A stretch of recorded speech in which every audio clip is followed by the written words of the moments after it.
Hello, magandang umaga po sa lahat. Ayan, subalit ay kahapon at kagabi ay ang mga tao ay sa paghandaan. Subalit ito ay nandito na.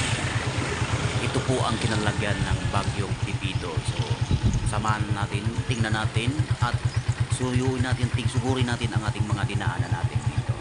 Tingnan natin kung ano yung mga naging sitwasyon dito sa ating barangay San Rafael. Ayan.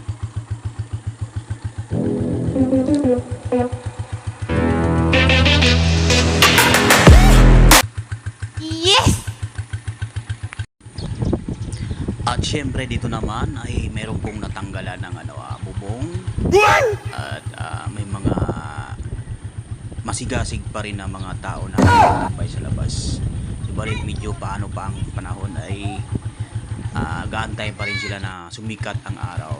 Pero araw na ngayon. So nandito tayo ngayon. Yes! Dito banda rito papunta na ito ng Zone 5 ng Barangay San Rafael. So tingnan natin dito.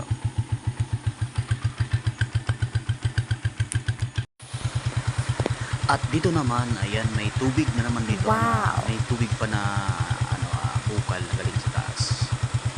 At dito to sa bandang papuntang Lalawan Resort. At syempre, silipin naman natin nandito sa bandang Sunto. Ayan, sa Barangay San Rafael. Ayan, so pinsala sa kanila ang mga sabing sikip ng kalsada. So ayan, tingnan lang natin.